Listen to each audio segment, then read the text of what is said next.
सर्वांना, Rupali delicious kitchen मध्ये आपलं स्वागत आहे। आज आपण झटपट होणारी अशी रेसिपी बघणार आहोत। तुम्ही मुलांना शॉर्ट ब्रेकलाही देऊ शकता किंवा फुल ब्रेकलाही देऊ शकता। पोटभरीचं आहे, नाश्त्याला पण करू शकता। तर चला मग साहित्याकडे वळूया। आज आपण मिश्र पिठाचे धिरडे करणार आहोत। इथं मी गव्हाचं पीठ घेतलंय अर्धी वाटी, अर्ध्या वाटीलाही कमी पाव वाटी समजा डाळीचं पीठ घेतलंय। ज्वारीचं पीठ अर्धी वाटी, इथं तुम्ही तांदळाचं पीठही घेऊ शकता। धना पावडर, हळद, लाल मसाला, आमचा घरगुती लाल मसाला आहे, जिरे, ओवा, चवीपुरतं मीठ। वाटण वाटण्यासाठी आपल्याला हिरवी मिरची, लसूण आणि जिरं लागणार आहे त्यासाठी। आणि इथं 2 मीडियम साईजचे कांदे कट करून घेतले।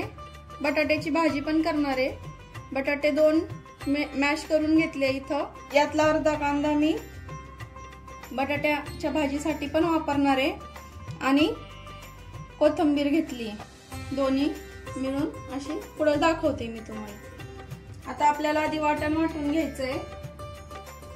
इथं मी 7 ते 8 हिरव्या मिरच्या, 7 ते 8 लसणाच्या पाकळ्या, तुम्ही मिरची कमी अधिक करू शकता।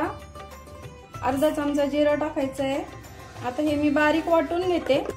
इथं मी बारीक पेस्ट करून घेतली आहे हिरवी मिरची, लसूण आणि जिऱ्याची। थोडंसं पाणी टाकून वाटायचं,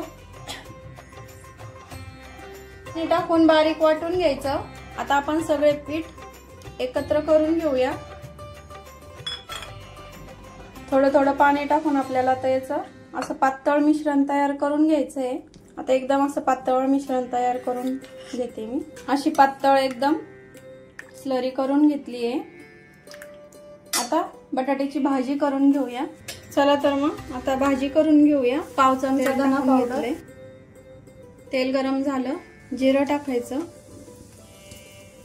पाव चमचा आणि कांदा टाकून घ्यायचा आहे। कांदा लाल रंगावरती भाजून घ्यायचा आहे। भाजी होईपर्यंत आपलं पीठ पण छान भिजेल 10 मिनिटं। कांदा थोडासा लालसर रंगावरती आला की हा घरगुती लाल मसाला टाकायचा। पाव चमचाला कमी हळद, चवीपुरतं मीठ। एकदम साधी सिंपल भाजी केली तरी चालते, या धिरड्यांबरोबर नाही केली तरी चालते, असेच खूप छान लागतात नुसतेही खायला। सॉस बरोबर किंवा तुमची चटणी वगैरे असते त्याबरोबरही चालतं। मसाले छान परतले की मॅश केलेला बटाटा टाकून घ्यायचा आणि छान मिक्स करून घ्यायची भाजी। आता कोथिंबीर टाकून घेऊया।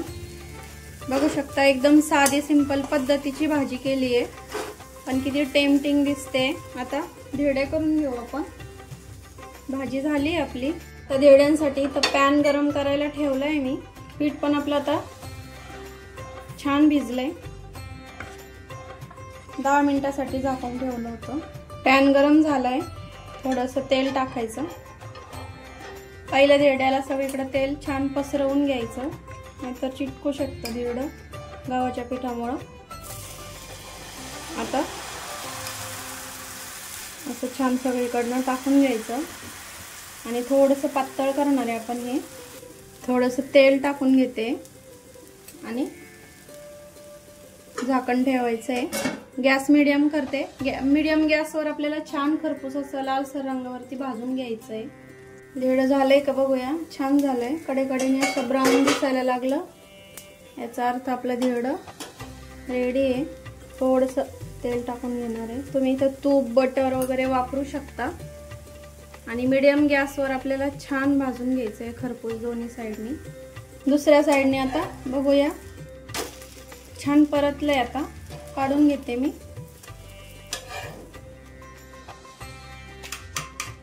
दुसरं पण ह्याच पद्धतीने आपल्याला आता करून घ्यायचंय। दुसऱ्या धिरड्याला अगदी थोडंसं तेल टाकायचं, खूप कमी तेलात तयार होतात धिरडे।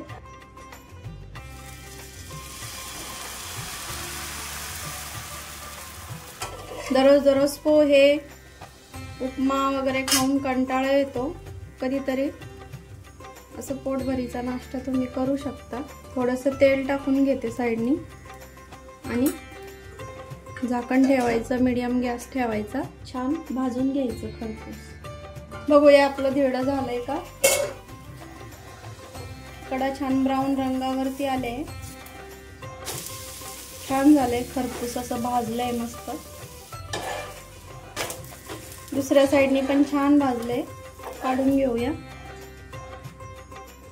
आता सर्व धिरडे मी असेच या प्रकारे करून घेणार आहे। माझी मिक्स पिठाच्या धिरड्याची रेसिपी तुम्हाला कशी वाटली कमेंट करून नक्की सांगा आणि रेसिपी नक्की ट्राय करा। रेसिपी आवडली असेल तर लाईक, शेअर, सबस्क्राईब करायला विसरू नका। सबस्क्राईबच्या शेजारी जे बेल आयकॉनचं बटन असतं ते प्रेस करा, म्हणजे रेसिपी पोस्ट केली की तुम्हाला लगेच त्याचे नोटिफिकेशन येतील। आणि रेसिपी नक्की ट्राय करा, कारण घरचं जेवण आहे खरंच स्वादिष्ट असतं। अशाच नवीन छान छान रेसिपींसोबत पुन्हा भेटूया, तोपर्यंत बाय बाय।